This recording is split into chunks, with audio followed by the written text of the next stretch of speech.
of the committee. So, Tinudan na alright. yung See, what's so surprise. I nice? thought kibaw ka. Ha? Bibigyan ako kibaw That's the ka. nice thing with Governor Elaine Bathan because sometimes nung napo na siya may pagka-despotic leader po niyo sa ni ato ang governor. No, that's what's nice about the region. Correct. Because You can just pinpoint anyone and then you just have to freely welcome On the air ka, obligation.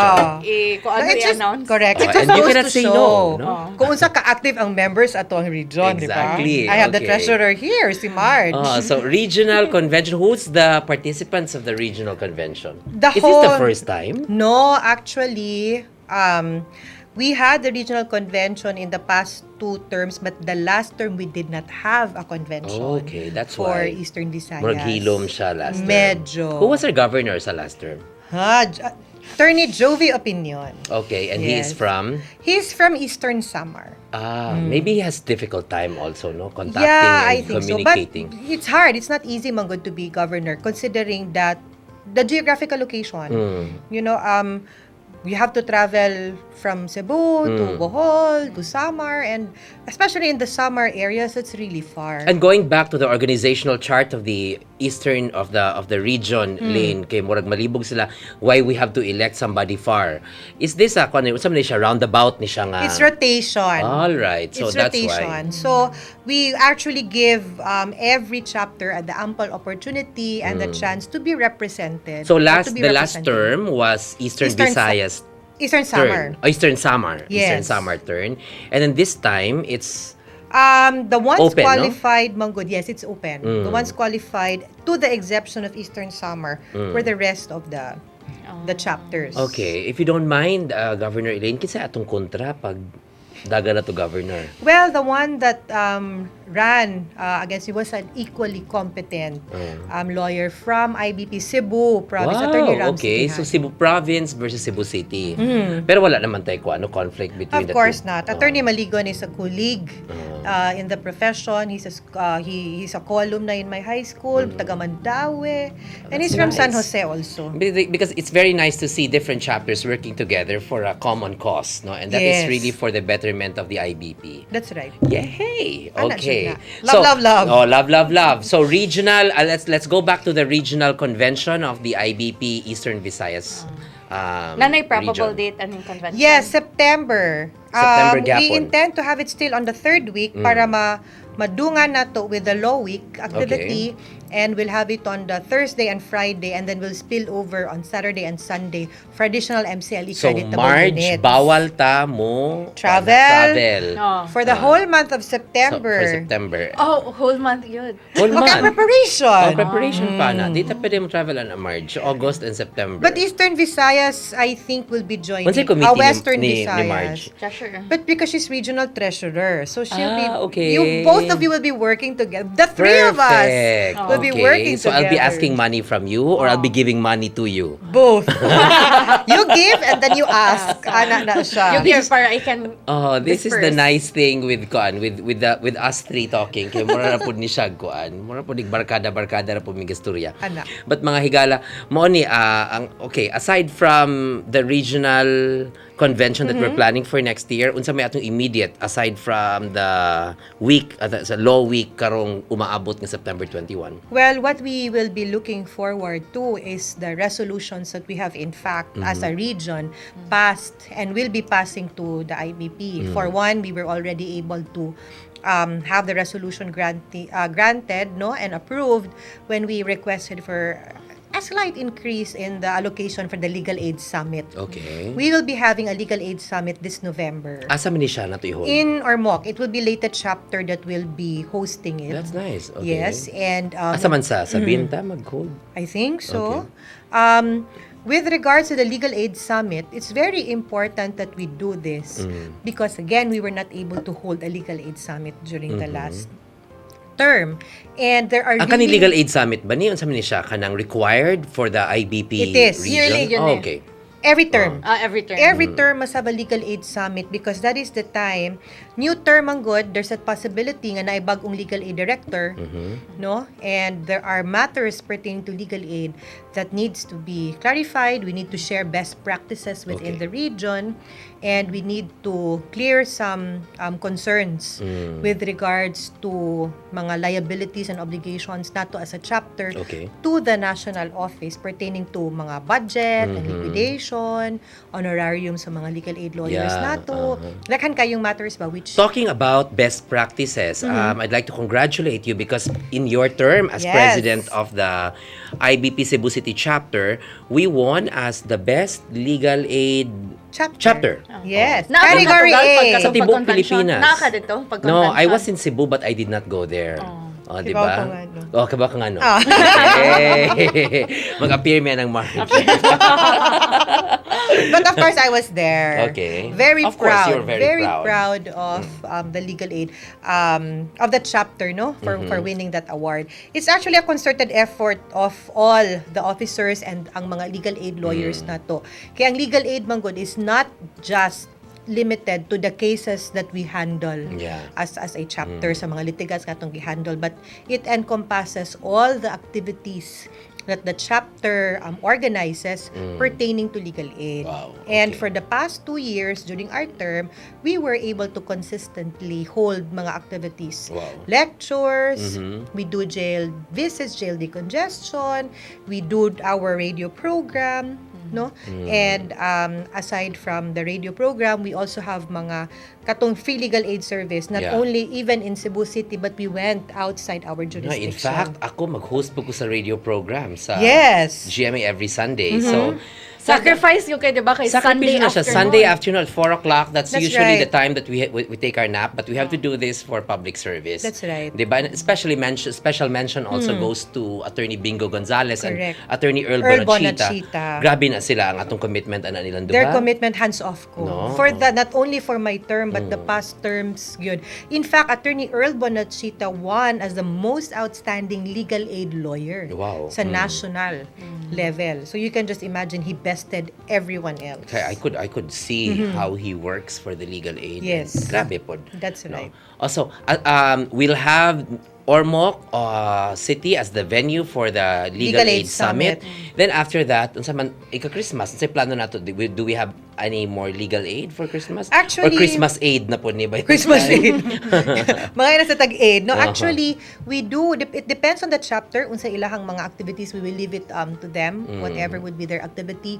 But come end of January will be the House of Delegates. Wow, okay. Convention. House of Delegates, kinsa may participants sa House of Delegates? The House of Delegates will be attended by all the appointed delegates of each chapter. So usually the president and the vice Vice president, President and and the the appointed person. Appointed delegates, if Okay. naa. Yes, Okay. and then... Mo na itong gi-mention kanina, nga katong morning makabutara. Yes, kana. Those Okay. are the persons. So, di kayo ni daghan. We expect about 250 to 300. Nga whole Philippines ba Whole yun? Philippines man siya. All right. that And we'll would be hosting it? No, we will not be hosting it. Okay. We will be attending it. All right. So where is the venue? Right now, I think the proposed venue eyed by our national president, Rose Setia, so is, by the way, the first lady national president okay. of IBP. I think Nice, it's so no? big. Because our Supreme Court Chief Justice is a lady. This is the first IBP lady president. Yes. Atong governor sa lady. Is also the first lady governor Yes. of the Eastern Visayas. Oh, And mga she's first. also the second president of the IBP Cebu City chapter. Yes. Wow, okay. So, mga First. mga tawag na tong Powerpuff Girls. Okay. Kana. So, House of Delegates will be in Subic. May Tentatively, plano. I think, I think we will push through with Subic. Okay, so after the House of Delegates, We will I think we will take a break for a while good, because at least for Valentine's Day, Valentine's makakita na po Day. din ni Kuya ang among pinalanggang amiga nga si Isingit Elaine yun. Bathan, February. March, utro po di ay ka na. Mark, si Regal rin ay si love Mika life. Ray happy. Muna na Let's to talk about i-project. love life. Next topic, please. Ano ba? Okay, so of course, I'm sure that by February you also need a break, and by March because that's also the time of mock bar and graduation. Mock bar graduation For, and busy po kaining ato ang Some Assistant most Dean. lawyers Assistant will be Dean. busy with the I'm sure. elections. Oh, yes, no? Okay. Diba? We'll have elections already on May 2016. Yes. And most lawyers are being hired by politicians here and there That's for their right. legal aid. That's right. And IBP will also be participating for the elections For- as a non-partisan. Yes, and for Just- clean, just- honest, yes. and peaceful elections. Election watch ta. Yes, exactly. Human kay tungod, may madyo sa mga legal aid. Attorney Elaine Bathan here will also be one of the advocates running for the World AIDS Day on December. Yes. yes. Yes. Napasubo sa goan eh. So, thank you for being an advocate in that Of course. We will always support anything that has a good cause. Yes, exactly. So, ayun. So, daghan-daghan gyud the egbo. Daghan. And of course, we have hands the are full. regular, the regular president's meeting and president and regional council meeting, which we'll be holding from time to time. Wow, okay. Yeah. So, how long is your term? 2 years. We started July 1 Of this year, of this 2015? year, and then we end June 30 of 2017. Wow, okay. Layo-layo pa ka. So daghan-daghan na gani imong gi-mention nga mga projects nga that wala pa 1 year sa imong term. Yes, yes. And that's a very good kuan mo embark ta. Now, let's talk about katong plano nato or plano ni Chief Justice Sereno on IBP. I-disintegrate ta. I think more naman ko siya more critical mo kay ang speech ni Yes. Justice Sereno. That's true. 'Di ba? When she had the induction with the new Board of officers. Governors, yes. But disulti magud siya gud nga she needs to re-examine the importance or the Actually, the relevance. of the integrated bar of the Philippines. Kung relevant pa ba? So Yes. does it mean to say nga if after the examination and there's no more, the relevance is weak?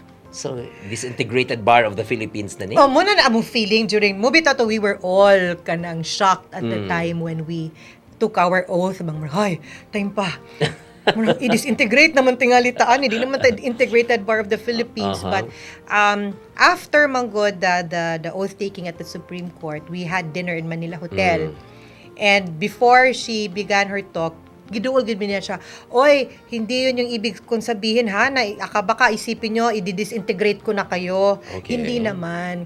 Nangiyaha lang is that she wanted to see if there are still avenues by which the Supreme Court can be able to make improvements and assist the IBP in terms sa ato ang practice, no, in terms again for legal aid, and more importantly on bar discipline. That's very good. At least si Gov. Elaine may ni-clarify siya in the pita. Kay us lawyers who were not an insider of the whole thing, murag if you read the papers after her Yes. speech, murag it's Mo gid mo kinda masabtan. yeah, it's kind of scary, no, for lawyers.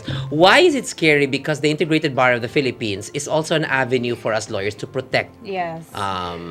protect and also discipline Yes. the routes. Nastoryaan naman yun na to bar discipline, di ba? I think we'll talk about this when we take a break after. All right.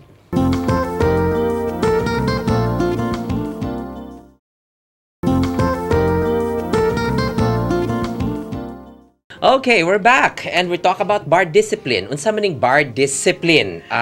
Attorney Bathan. ang pagdisiplina sa bar. It's Unsa man ni all- bar ni siya nga discipline nga kailangan ba yung musud ta og restaurant or bar?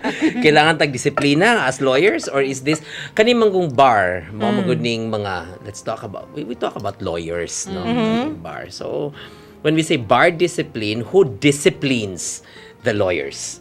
It's actually the Supreme Court through the Board of Governors. Okay. So ikaw board of governor man gyud ka. Yes. All right. So So it's actually, as a matter of procedure, we can, so let's say, balik ta, bar discipline refers to the process wherein we discipline All right. the lawyers, hearing lawyers who violate our canons of professional responsibility and our Alright. code of ethics. Unsa man pagsugod unsa yun may natin? example aning violations of canons of responsibility and code of ethics? One possible conflict of commonly it's conflict of interest, no, neglect of duty, failure to account, the money given by the client. Alright. Neglect na to sa Kana ato pong ang negligence, lawyer. no? And importante po na ang grave misconduct as That's lawyers. right. That's Oo. right. So, So, kanang adultery, Exactly. concubinage, those are also especially when you are sentenced to A crime a involving crime. moral turpitude. So those are Yes. So how does this start, Marg? You write Okay. a complaint? How You write a letter? complaint. There are actually 3 ways. Mm. First is you either file a complaint sa chapter level to which that lawyer belongs. Second is you file a complaint to the national office. And third is you file the complaint to the Supreme Court. Okay. Okay? So pwede ra in any avenue. In any Dili avenue. na siya kailangan gyud nga mo gyud ni bureaucracy nga ato i-follow. No. All right. Okay. And then, after that, the chapter's role, kung sa chapter na siya gi-file, the chapter's role is merely to receive evidence in behalf of both the complainant and the lawyer involved, and then submits it to the national office. Okay. And then in the national office, Manggod, we have a committee on bar discipline, no? And in that organization, we have what we call as the commissioners All right. for bar discipline. Talking about commissioners, during the last MCLE, Yes. sa iyang governor's time, she was talking about, katong IBP time, she was talking about, she is asking for commissioners. No? That's She's right. recruiting commissioners. Marge, basig, kuan ka, interesado ka mag-commissioner. Daghan makagkwarta, Marge. Let me just explain. Okay, unsa ng commissioner? Unsa ng Unsay mga buhaton sa commissioner? commissioner? Sige. Ang commissioners are lawyers who are appointed by the national president and they function and work coterminously with the national president. Okay. They serve as the hearing officers Yes. of cases filed against mga lawyers. Then they do conduct hearing, and based on the documents submitted, position papers man ta, they do make recommendations to the Board of Governors. All right. And it is the Board of Governors who will act on the recommendation. Okay. And from there, we submit it to the Supreme Court. Now, here's the thing. Ang Commissioner Manggod March does not get any pay.